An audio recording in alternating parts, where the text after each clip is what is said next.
नमस्कार सभी को। परीक्षा जंक्शन के इस YouTube प्लेटफॉर्म पे आप सभी का हार्दिक स्वागत है और परीक्षा JN के प्लेटफॉर्म पर भी आपका हार्दिक स्वागत है। अब मैं दो बार क्यों बोला, क्योंकि आपके लिए एक इंपॉर्टेंट इंफॉर्मेशन है, आप पेपर सुन लीजिए। हम इस प्लेटफॉर्म के माध्यम से हर सैटरडे को 30 MCQ ऑफ पॉलिटी और 30 MCQ ऑफ हिस्ट्री लाने वाले हैं, यानी मल्टीपल चॉइस क्वेश्चन और प्रीवियस ईयर क्वेश्चंस यहां पर कराए जाएंगे आपको हर शनिवार को। और ये जो सेशन होगा हमारा MCQ का जो सेशन होगा, ये पिछले लास्ट पढ़ाई हुए लेक्चर्स पर डिपेंड होगा। तो इसलिए आपको लेक्चर्स देख लेने चाहिए, क्योंकि हम MCQ लाने वाले हैं और वो MCQ आपके प्रीवियस ईयर क्वेश्चन से भी डिपेंड हो सकते हैं। तो इसलिए आप लाइव सेशन ज्वाइन करिएगा एक बार, और हम हर शनिवार को ये सेशन करने वाले हैं। आज शनिवार है तो आप लगा लीजिए, आपके पास एक वीक का टाइम है।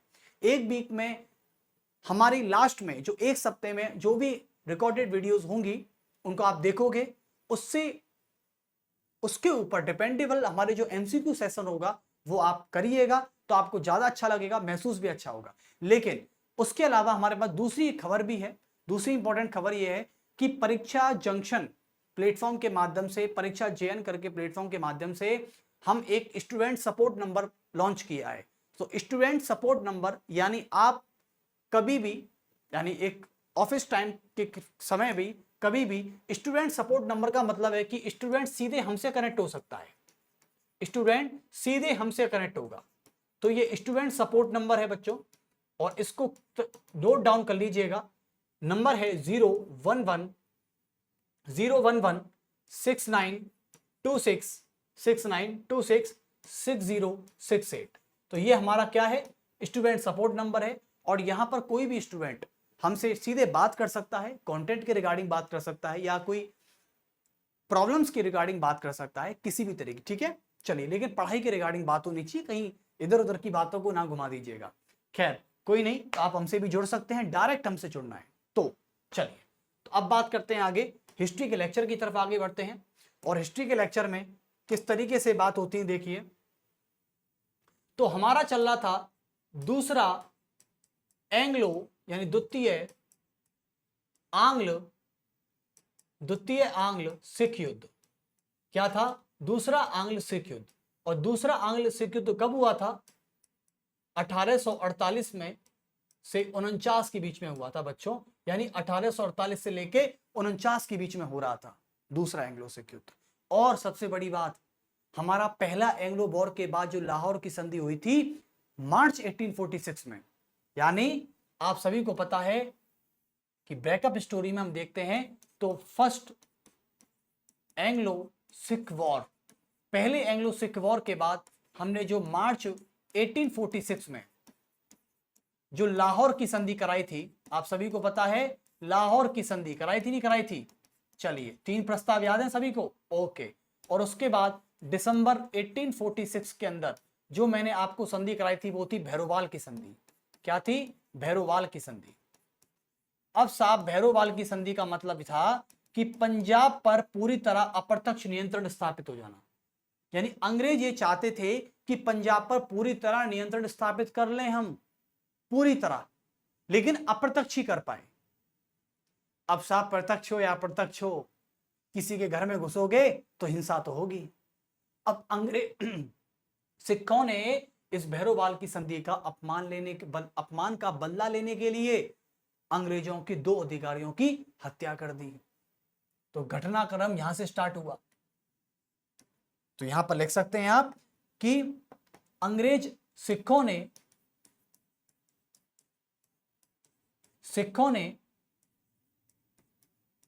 भैरोवाल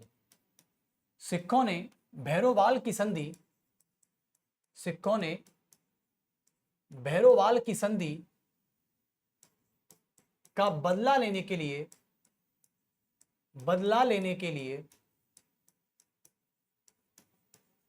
कई सारी घटनाएं की।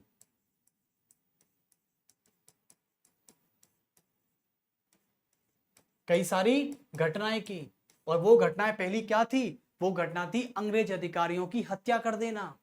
घटनाएं की, जैसे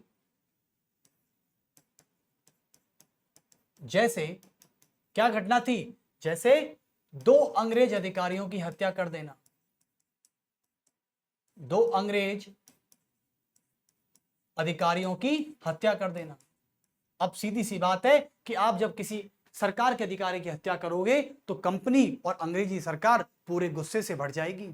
और उन्होंने सीधे रूप से क्या कर दिया, सिखों को चुनौती दे दी युद्ध करने की। अब सीधी सी बात है, सिख भी युद्ध करना चाहते थे, क्योंकि सिद्धों जो सिख थे उनका एक ही पर्पस था कि मुझे भैरोवाल की संधि का अपमान का बदला लेना है। और वहीं अंग्रेजी सरकार के मन में सिखों के प्रति इसलिए गुस्सा था क्योंकि सिखों ने उनके अधिकारियों की निर्मम रूप से हत्या कर दी थी। तो कुल मिला के दोनों का गुस्सा जायज था।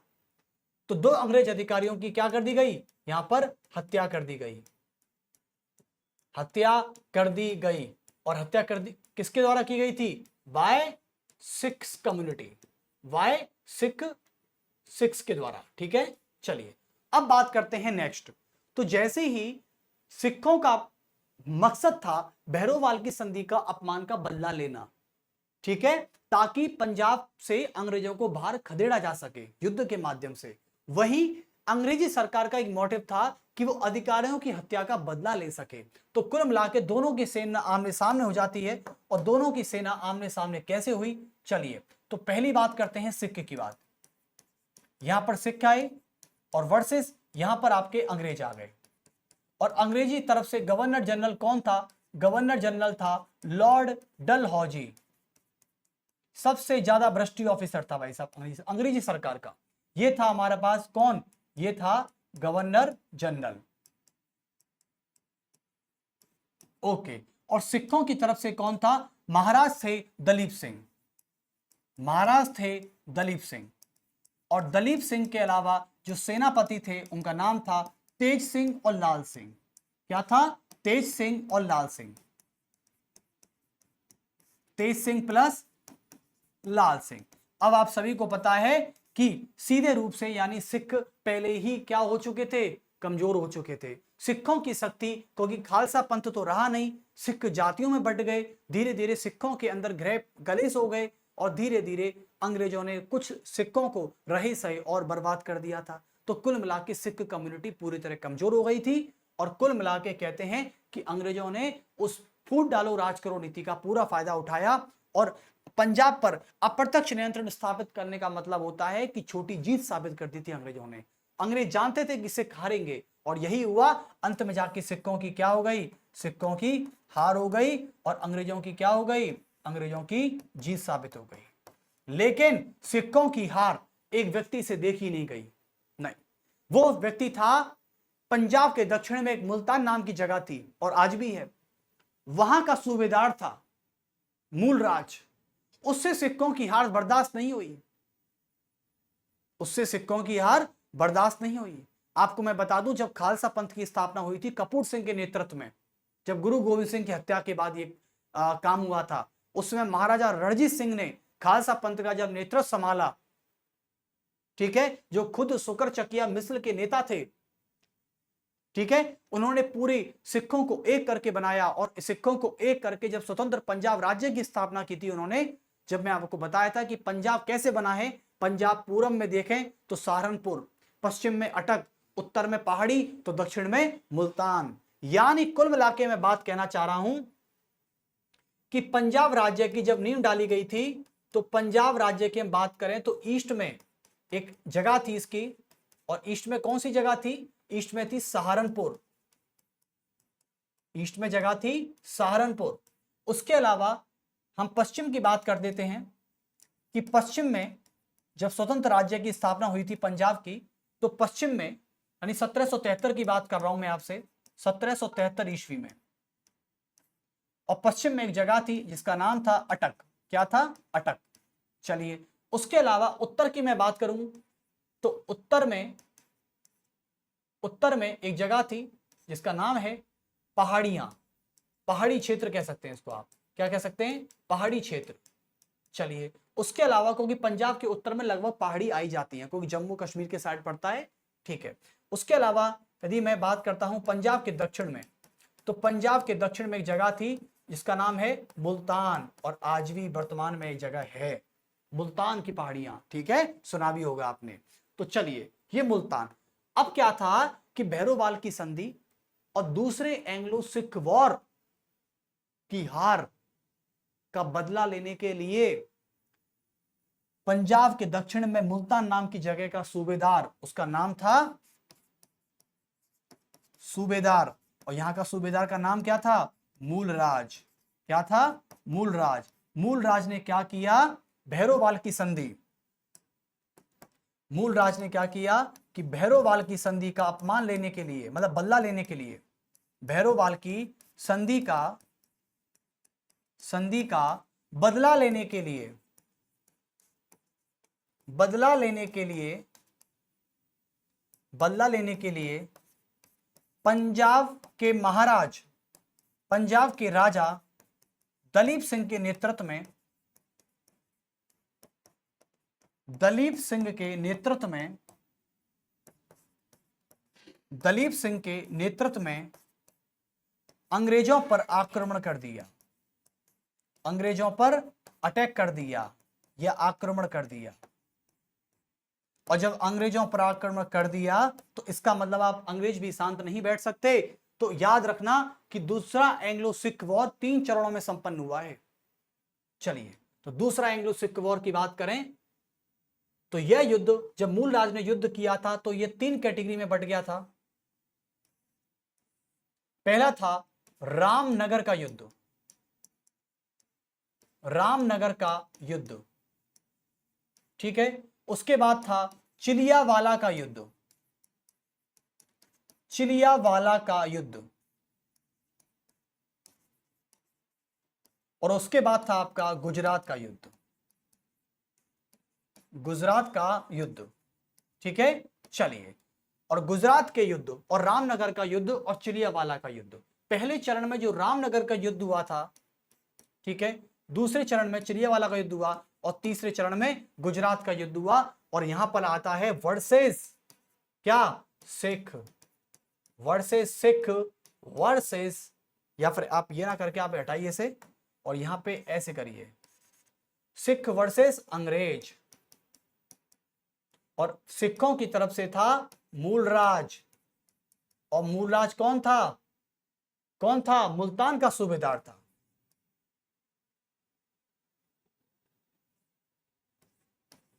मुल्तान का सूबेदार, मुल्तान का सूबेदार। उसके अलावा कौन था? उसके अलावा और था आपका प्लस में महाराजा दलीप सिंह, महाराजा दलीप सिंह, ये तो राजा था। चलिए, इसके नेतृत्व में तो होना था क्योंकि राजा का काम होता है युद्ध को नेतृत्व देना, ठीक है। और अंग्रेजों की तरफ से कौन था? अंग्रेजों की तरफ से आप सभी को पता है वो तो गवर्नर जनरल ही रहेगा, गवर्नर जनरल लॉर्ड डलहौजी। कौन है? लॉर्ड डलहौजी।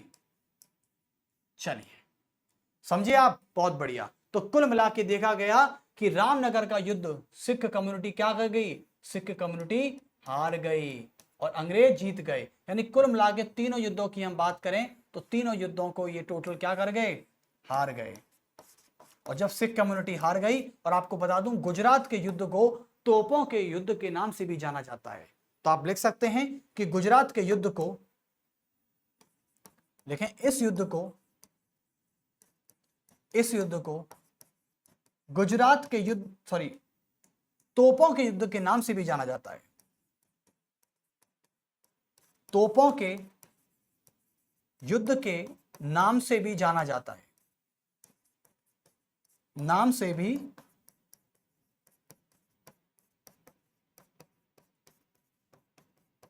इस युद्ध को हम तोपों के युद्ध के नाम से भी जानते हैं। चलिए, समझ गए आप? बस अब कुल मिला के जब तीनों युद्ध हार गए तो अब सिखों के पास बचा ही क्या? भैरोवाल की संधि में अंग्रेज पहले ही अप्रत्यक्ष नियंत्रण स्थापित कर चुके थे पंजाब पर, लेकिन अब डलहौजी ने 1949 में, डलहौजी ने क्या काम किया? डलहौजी ने 1849 में, सॉरी 1900 नहीं, जब तो हमारा अलग ही बात था, 1849 में, 1849 में डलहौजी ने चार्ल्स नेपियर के नेतृत्व में इसका नाम मत भूल जाना, चार्ल्स नेपियर के नेतृत्व में, चार्ल्स नेपियर के नेतृत्व में गोद निषेध नीति, गोद निषेध नीति, गोद निषेध नीति या राज्य हड़प नीति, राज्य हड़प नीति को लागू कर, नीति को लागू कर पंजाब राज्य को अंग्रेजी साम्राज्य का अंग बना लिया गया, अंग्रेजी साम्राज्य का अंग बना लिया गया, का अंग बना लिया गया। तो ये होता है आपका एंग्लो सिख वॉर खत्म। क्योंकि चार्ल्स नेपियर का नाम याद रखना, चार्ल्स नेपियर जो था एक्चुअली में ये व्यक्ति, इस व्यक्ति का नाम, एक तो डलहौजी का नाम याद रखना पहली बात, दूसरा आपको चार्ल्स नेपियर का नाम याद रखना है, ओके। और ये राज्य हड़प नीति के तहत इसको बताया गया था। और गुजरात का युद्ध जो 1849 में हुआ था, इस युद्ध को ही हमने क्या कह दिया, तोपों का युद्ध कह दिया। ये तोपों के युद्ध के नाम से फेमस है और जाना भी जाता है। चलिए, तो किसी को कोई दिक्कत यहां तक, कोई प्रॉब्लम भी नहीं होनी चाहिए। तो पहला युद्ध कब हुआ था, पहला युद्ध 45-46 में हुआ था, और दूसरा युद्ध कब हुआ था, 48 से 49 के बीच में हुआ था। और आपको बता दूं, डलहौजी का ये लास्ट नहीं था पंजाब, 56 में झांसी को मिलाया था, ठीक है, अवध, सॉरी, लास्ट में अवध को मिलाया था। डलहौजी ने 1856 में अवध को मिलाया था, याद रखना ये बात। चलिए, तो फिर मिलते हैं आपसे। वासिद अली सद उस समय अवध के नवाब थे। 1856 में लॉर्ड डलहौजी ने जाते वक्त किसको मिलाया था, अवध को अंग्रेजी साम्राज्य का अंग बना लिया गया। यानी कुल मिला के मैं कह सकता हूं कि अब डलहौजी ने पंजाब पर क्या कर लिया, पंजाब पर प्रत्यक्ष नियंत्रण स्थापित कर लिया। पंजाब पर अंग्रेजों का प्रत्यक्ष नियंत्रण, इसे बोलते हैं डायरेक्ट कंट्रोल। अब देखो, सिंध तो इनके पास कब आ गया था, अंग्रेजों के पास सिंध तो 1843 ईस्वी में आ गया था। यहां तो इन्होंने सिंध पे विजय प्राप्त कर ली, ठीक है।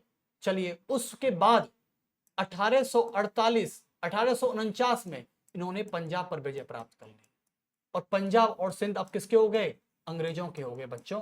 तो इसका मतलब समझ जाना कि क्या कूटनीति चल रही थी हमारे इस देश में जब हम गुलाम थे, और इस बात को कहने में कोई दोहराई है ही नहीं है, थे गुलाम, क्या करें बताओ। खैर, तो ये चैप्टर आपका फिनिश हुआ, और यहां पर एंग्लो सिख वॉर भी आपका खत्म हो गया, ठीक है। और सबसे बड़ी बात जो आज मैंने आपको अनाउंस किया है, उस पर याद रखना कि एमसीक्यू को लेकर हम आने वाले हैं हर सैटरडे को। आज शनिवार है, यानी आज से एक वीक की बात करें, अगला जो सैटरडे होगा उसमें हम एमसीक्यू लाने वाले हैं पॉलिटी और हिस्ट्री के। और ये एमसीक्यू डिपेंडेबल लास्ट लेक्चर्स पे डिपेंड होंगे, ओके। और उसके बाद आपसे मिलते हैं फिर हम। और हाँ, स्टूडेंट सपोर्ट नंबर को एक बार नोट डाउन कर लेना, लेक्चर्स के स्टार्टिंग में बता चुका हूं, उससे आप सीधे मुझसे कनेक्ट हो सकते हैं, ओके। चलिए, जब आप मुझे कांटेक्ट करें तो इतना परिचय जरूर दे देना कि सर मैं परीक्षा जंक्शंस की वीडियो देखा और मैं वहां से बात कर रहा हूं, तो मैं समझ जाऊंगा, ठीक है। चलिए, फिर मिलते हैं आपसे नेक्स्ट लेक्चर में, और अभी के लिए नमस्कार। क्योंकि चैप्टर खत्म हो गया था, इसलिए छोटा लेक्चर था ये हमारा। तो हमने सोचा कि जब चैप्टर खत्म हो जाएगा तो हम लेक्चर भी फिनिश कर देंगे, ठीक है। चलिए, 2 ही युद्ध हुए थे इसमें, और तीसरा युद्ध नहीं था। और कल के टॉपिक पर हम कल बात करेंगे, लेकिन कल हमारी एक आधुनिक इतिहास स्टार्ट होने वाली है। तो प्लीज कल तैयार रहें सभी, क्योंकि कल का लेक्चर हमारे लिए बहुत इंपॉर्टेंट होने वाला है, वो आपको कल ही पता चलेगा। चलिए।